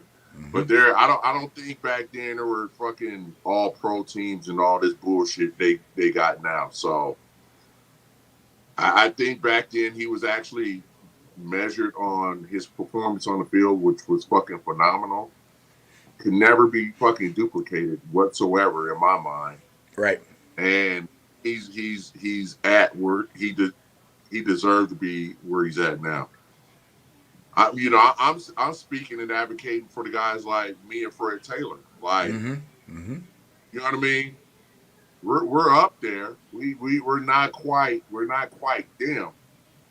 But man, we're pretty damn good, and we got a real case of like shit. Our numbers is pretty damn good, better than some of the guys you already got in there. Yep. So I'm trying to figure out like what's the deal. I know OJ ran for 2,000 yards one year, but he ain't never won no shit. Nope. He didn't. He didn't win. I don't think he won a championship. No, he never did. I don't even know. I don't even know if he made it to a championship game. He made it to San Francisco when they started off, and then but he was at the end of his career then. Now you take away the off the field stuff, and you just talk about OJ as a football player. That was one badass motherfucker, bro. Yep. That dude can play some football, man. No doubt about it. One heck of a football player. The juice was the truth. That's a football player. Now all the other stuff is up for debate and to each his own. I got my own opinion about that stuff, so which I won't get into. But far as football wise, bad dude. So my question is this though, and I only use just because our numbers are comparable. Right. So how is this crazy ass kid from Seattle on paper and known, and it's a fact, numbers better than his? And he's in. And we're one of the two running backs that had games over 260 or over 240. You know what I mean? On paper. You know what I mean? Numbers a little bit better. And then you know what, to cap it off, I got a chip to go along with that. Yep. He in, I'm out. I'm and that's the thing that they keep saying that holds people back. I was like, well, Corey got a ring. It's all preference is what I'm saying. It's like, and I feel like this too, man. Like some voters in some regions, like they never see me play, bro. No, you've been retired for 20 years now. That part. Yeah. I just came back. Why you got to bring that up? Hey, we're old, dude. We're old. That's why we're still recovering from last weekend. We old. That's why we're still sore right now. I just came back from the depths of the sea a year ago. So, you know what I mean? So I get that aspect of it, but man, it got to be something. It got to be something better, man. I truly, and this is so far fetched, and this shit may never happen. But and this is just my idea. Like, what if the Hall of Famers themselves had a vote? That part. And bingo. And they was majority of the committee putting players in. You know, for a guy like myself, for a committee like that, a Hall of Famer telling me like, "Hey, Corey, I don't think you're one. I say you're fucking nuts, but I respect the hell out of it. Right. You know what I mean? At least he told you to your face. At least he told you. Exactly. Like that's a different type of no. Instead of somebody The who's nerd somewhere named deep. Greg sitting in an office, Yeah. right? Why is Savage got to be a nerd? Why you calling Savage a nerd? No. It's a Big particular Sam, Greg. I ain't saying nothing about you, Sam. But I'm There, just saying, man. there are some It's- teams. it- Go ahead. Go ahead. Don't spit that again, Cap. Oh, there are some specific writers on the East Coast that don't write for the Patriots that are just mad as hell of the Patriots' dominance and might hold that against somebody like Corey. That's the Greg I'm talking about. Not only that, like man, we're 3 hours ahead, and we on the west. We got West Coast games and stuff. About time, our game coming on, their ass asleep, so that they're never gonna see that. Right. It's a known fact. Like, who's gonna stay up and be like, "Oh, it's the Bengals. I'm staying up to watch." Man, they're not gonna do it. So a lot of them never got that opportunity to see a lot of us put in work. So that kind of comes into the bias of stuff. You know what I mean? So, like, hopefully they can shake that up, or bring in a system where, like, every couple of years, you know, where you get new voters and stuff like that. I'm not saying there's anything wrong with the voting, with the people voting right now, but I'm like, changing of the guard type thing, like every couple of years, let somebody else get. We need term limits. Yeah. Yeah, There you go. Let somebody give their opinion. You know what I mean? Well, that's the Instead thing. of It's people like how these guys are gonna vote for you, like you just said, who never saw you play. How? And the That don't thing make no- is, for me too, what does it matter? What if somebody else comes in and votes Right. it? Like he mentioned Fred Taylor, and that was a good reminder. And I'm not excited about Fred Taylor, but when you look at the numbers and what he did, now some of those Jaguars teams were damn good. Something Yeah. Corey never had in Cincinnati.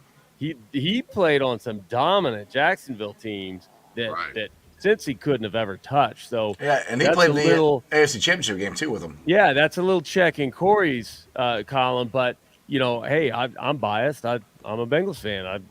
Corey Dillon's my hero. I get that, but what's the worst thing that could happen if a couple new voters come in and boom, Fred Taylor goes into the Hall of Fame with Corey Dillon, and somebody else is bitching that neither should be in there? You know what we got? We got two absolutely amazing legends in the Hall of Fame that other people can go visit and admire. And even better, I don't have a whole lot of reason to go to the Hall of Fame. I spend $20,000 a year on tickets with the Cincinnati Bengals. Pro Football Hall of Fame, I spend $20,000 a year. You want 10 of that? You want 5 of that? Why should I go to the Hall of Fame when I got finally two guys? Everybody gets to have fun, and it's like a damn fantasy land. Hey, y'all, give me a second. I gotta take. I'll be right back. I'm gonna drop a gem, and then you guys let me know what you think about it. Give me 2 seconds. All right, we'll be here. August is Yeah. 20th all time in rushing. Enough said. There you go. Yeah. I mean, why do I want to go to the Pro Football Hall of Fame when I know all of my legends in my head? I can Aren't take there. individual plays and film, and I don't have anywhere that I can look at them and honor them and think about it. And Why we can do I go care there, about the pro football. and Yeah. we can get there easy. It's only a 4-hour drive. It's an easy drive. Yeah. We go What's the worst case that happens if, oh no, according to a couple of voters, somebody on the edge got in that shouldn't be in? there. Right. You know what's going to happen? NFL fans have one more person to look up to honor, to celebrate. Like they're acting like it would break the sanctity of what the Hall of Fame is, and a bunch of old, boring white guys with way too much time on their hands. I'm like, you know what? Put a couple more guys in. Exactly. All right, you guys ready for this? I'm ready. What you got? Sir. All right. So how long has the National Football League been in existence? 100, 126 years, I'm guessing. Cap's looking it I up. mean, prior, the 12-team leagues were what 40s, and then the Yeah. merger and I'm stuff. talking about add it all together. How many years? A lot. You say about 120? I think it's like 126. I think something like that. That's my guess. 1920 league began to play with 5 teams in 1920. Okay. 100 years, let's say. 100 years. So check Professor this out. Corey in the house. All right. Got the suit on. 100 years of that game being in existence. What's wrong with 2 running backs in the top 20 in the history of that game being in the Hall of Fame? 100 years, and there are only 378 guys in the Hall of Fame. Over 100 years, there are 378. What's wrong with players in the top 20 being in the Hall of Fame? Exactly. Nothing. Yeah. You should be. I rest my case, man. I don't get it. In the 100+ years of the game existing, Judge Judy would rule in your favor. in the top 20 all time, Yep. and can't get a nod? Right. Can't. Now that's ridiculous to me. Yeah. Honestly. It is. And the thing is, Corey, I'll put it this way, is with the say what we want about the I don't want to say necessarily to say the decline of the running back. I don't think there's a decline, but they don't have Derrick Henry might be the last featured back. Yeah. There's not going to be, at least for a while, there's not going to be a whole bunch of other running backs coming behind you to push you out of the way or any of that stuff. So what the hell are they waiting on? You can't sit there because that's it's going to get to that point. It's like, all right, you haven't had a running back in a long time. It's like, hello, Corey's here, still top 20. Hi, and you're not. And again, with that being said, you're in the top 20. Nobody's coming. There's not a lot of guys coming to knock you off of that perch. You're going to be there. Right. So, what are they waiting on? I don't.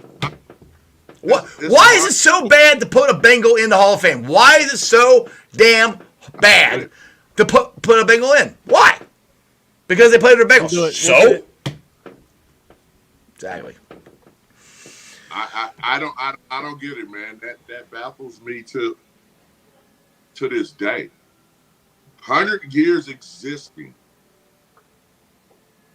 and you're in the top 20 of running backs that ever played the game. Over 100 years. That number. And you can't get enough. Look at this comment. Look at this comment here. Rob just put up there. There have been a lot. I'm not going to read that number in there the NFL. 147,639 running backs in the NFL, and Corey Dillon's in the top 20. 147,639 running backs, and Corey's the top 20. Emphasize that itself. It's fucking crazy, man. Yeah. Man, hey, that dude is quick. That's my dude, Rob. Rob's a good dude. That one, brother. I'm gonna come back and steal that one. Just look at that and tell me, does it make sense? No. Out of 147,000, hey, my little crazy ass is 20 all time. Get out of here, man. Get out of here. Hey, at least I can show up to the function and brown nose with the rest of the 20. You feel what I'm saying? Hey, they ain't kicking you out the club. 19, I'm like, come on, man. Yeah, you show up to the club. They ain't kicking you out, Corey. Yeah, hey man, I might not be in the upper VIP room, but shit, hey, You in it? You in the club? hey, I'm around my shit. Like, so what? I'm in the building. That's all I'm saying. The Dillinator is in the building. Building. Exactly. That one. I mean, I gotta write that one down. That was. Hey, you want to put that back up there for you get so you can see it? Yeah. Put that. Yes. Get him a T-shirt Yeah. that just says simply nothing else, but just 20 out of 147,639. There you go. What kind of odds are that? Hey, wrap your mind around that shit. We need to get this. We need to get this info to Jeff Hobson. He's always talking you up at the. Oh, hey, next time I talk to him, I'm gonna drop that gem on him. He probably already knows. Hey, he knows every fucking thing. Yeah. Hey, Yeah, you probably know what I ate yesterday.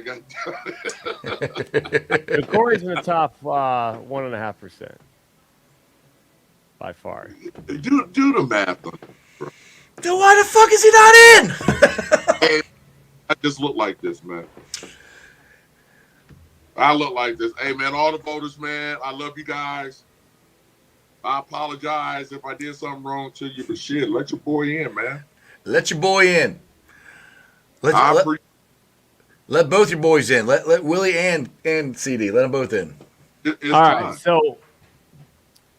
so really, What? okay. So Corey Dillon is number 20 out of 147,000 some odd. The odds of being struck by lightning in your lifetime are 1 in 15,300. You got a better chance of getting struck by lightning than being Corey Dillon. That's A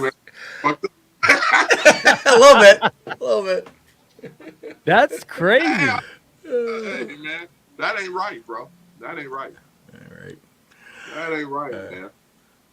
We learned some stuff tonight. We got some more ammo in the folder. We're gonna win this because that's what we do. We win. Hey, All we man, do is win.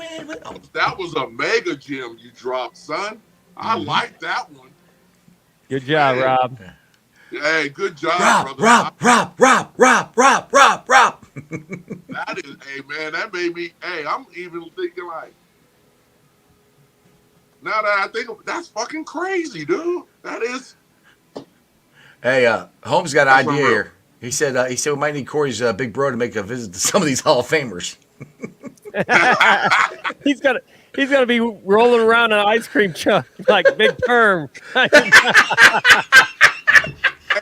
Big Perm. No. Oh God. Like I don't know what his name was, but he had this big ass white Corey Dillon jersey on. Boom. Dropping elbows on him. Hey, that's AKA Big Chuck, man. Hey, Big Chuck. brother. Hey, bro. I don't know. Good dude. Good dude. Nah, right. hey, that's too damn. That's too funny.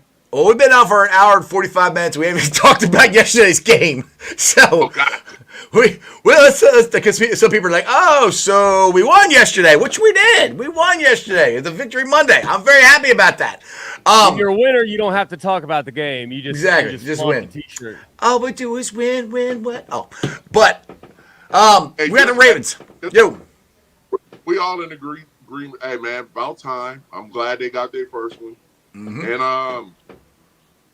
I never had no worries, to be honest with you, because hey, man, they're not started like this the last couple of years. So, man, mindset should be one game at a time, and I think everybody, in that locker room did a self check, man, and reassessed, and they're ready to put their best foot forward and start tracking down these wins, man, and getting back in that playoff race.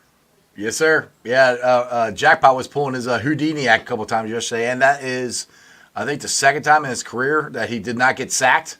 So the offensive line played really good. Hey, what's up, Mike? Mr. Eversoul in the chat, admiring the jacket. He likes your jacket, Corey. Oh man. Yeah, I might go into Bank of America and ask for a fucking loan. You know? Just open it up like, hello. See? They're like, sir, why do you want this loan? Are you a business owner? I'm like, yeah, I'm invest in myself. It's a Corey Dillon of the Hall of Fame. Give me that shit. Like, you know what I mean? Nah, brother, I appreciate it, man. I thank you. Yeah.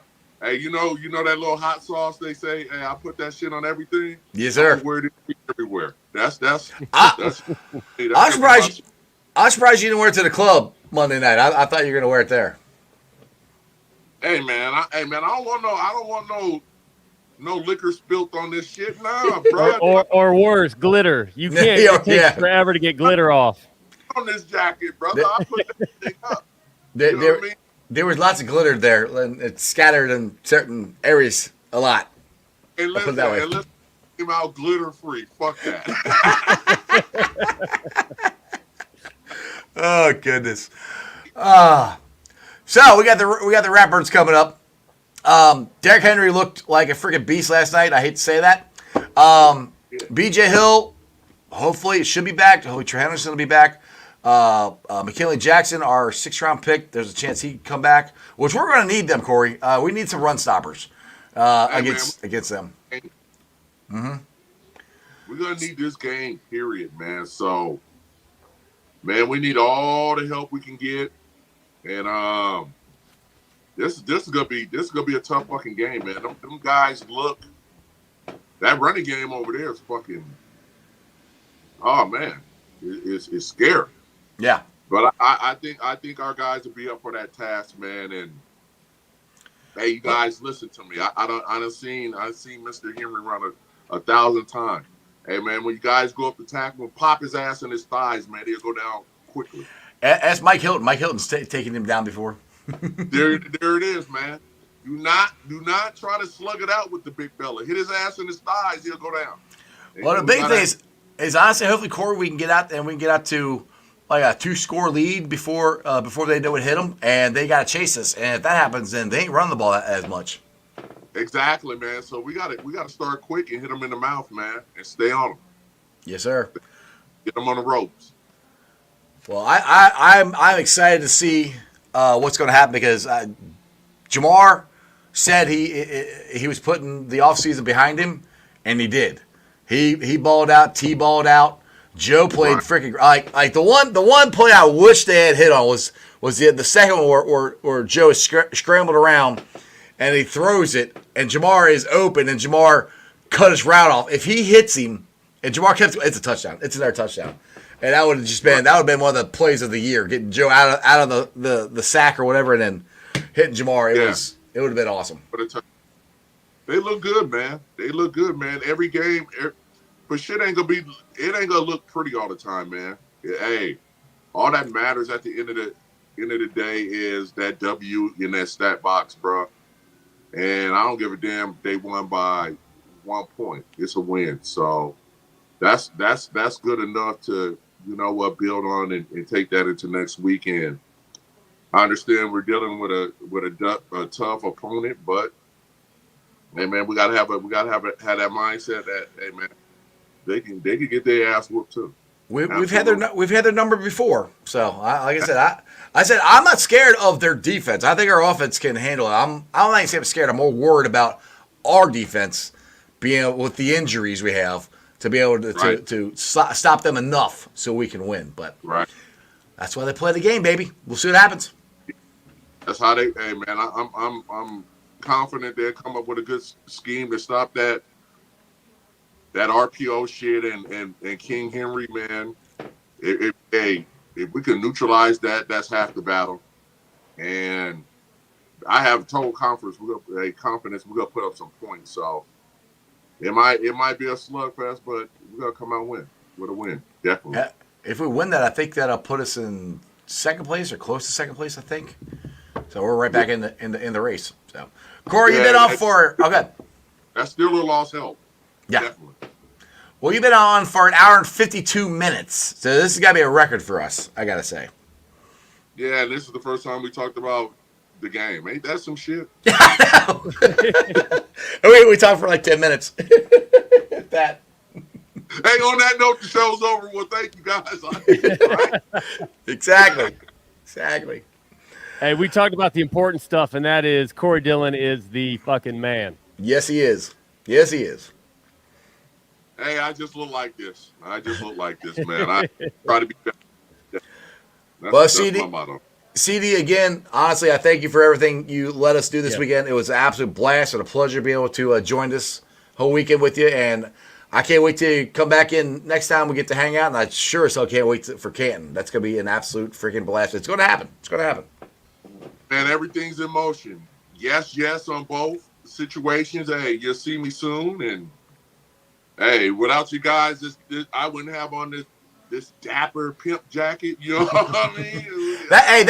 That's almost as good as the Huggy Bear jacket you wore before. It's almost as good as that. I'm more business orientated now.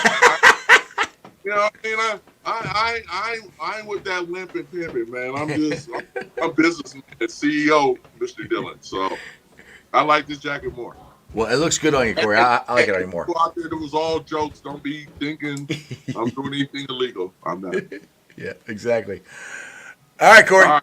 Take it easy. See ya. All right, Hey. brothers. Just died. Who that? What? Q102 is just saying Pete Rose died. Holy shit. What? My wife just came down here and said Pete Rose died. No. Yeah. His MLB legend Pete Rose has died at the age of 83. Seriously? Q102 is reporting it. Did Chandler just call you and tell you that? What? No, Q102 is reporting it. Q102. Oh, Ian Rappaport's on it. holy crap. Yeah, Wow. I didn't know he was sick. Wow. Man. Dude. This is what we don't want to happen to Corey and Willie. Pete should be in the Hall of Fame, and he's freaking dead now, and he's not in. Damn it! Which I think is... wow. I didn't expect that. Holy crap. All right, everybody hop on socials. We won't end this on a... No. Yeah, R.I.P. Rest in peace, Pete. Yeah. Hit King. Holy crap. That's rough. But hey, Bengals are on to the Ravens. Not to gloss over that, but we'll hop on. Absolutely. God bless the Hit King. We'll hop on socials and continue this conversation. But Jeff, Houday. See y'all brother. on Sunday. Yeah, take it easy, Cap. Wow. All right. I did not see that coming at all. I didn't even know he was sick. So,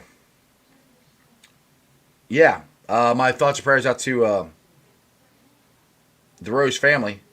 He's a West Sider, dude. That was my favorite player growing up as a kid. I say what you want about him. I got his autograph jersey right over there. Holy crap. I can't believe. All right. Man, that sucks. All right. Sorry, I'm a little caught off guard here. Thanks for watching, guys. It's been a lot of fun. We'll definitely discuss all this more on socials, and I'll probably talk about it tomorrow down at the Moorline Lager House. And yeah, I hope you guys can join us down there. Let me get my graphic up here because I'm getting all discombobulated here. But we'll be there tomorrow night live from 6 to 7 o'clock, or excuse me, 6 to 8 o'clock.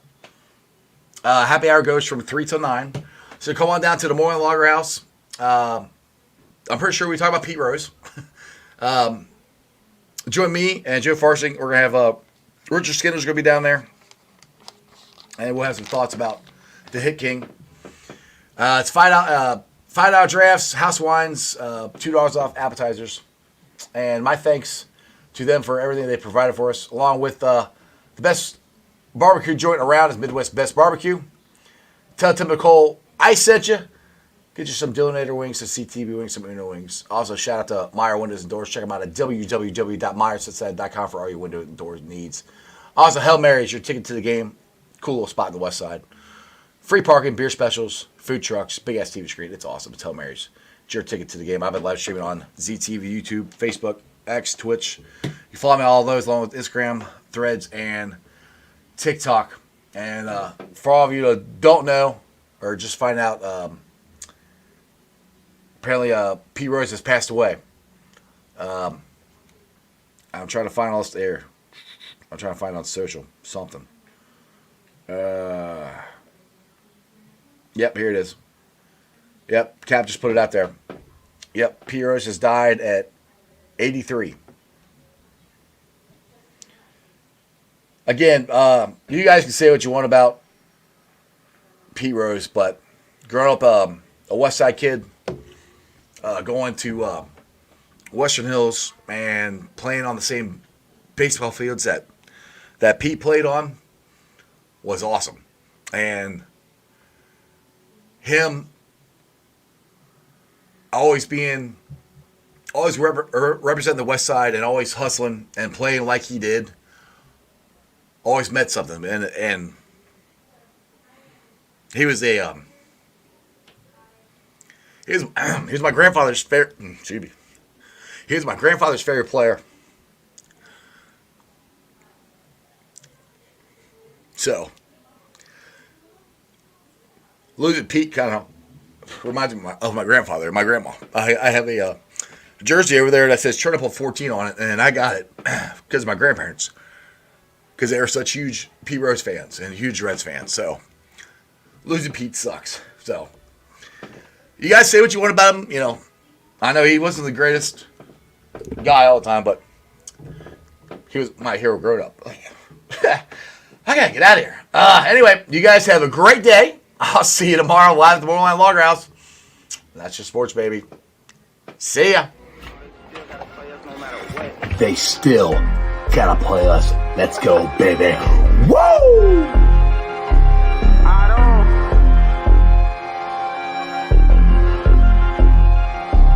Hey, don't run that ball on the one Hubbard, showed you how that go down. Feeling like Santino, tell him we want all the smoke now. We ain't snooping that commercial, we don't put no smoke down. Plus we back and you can't hide, so it ain't nowhere safe to go now. We always gon' turn up in that jungle every time. How we ain't gon' win when we loaded in with 9? Plus T just came in signed, so the city gon' be fine. Jamar say he open every time and he ain't never lied. Look at how we win at it, the size of the old line. Giving Burrow extra time should be a federal crime. Hey, we right back on that path again. Put the division back to the test, they won't pass again. Orlando and Trent Brown, that's the Tower Twins. Feel like we only getting better as we stacking wins. Jaceki in for 6, that's a gritty again. AFC North battles getting gritty again. It's Yoshi second year, we just brought Burton in. Vaughn back to ring some bells, get the crack.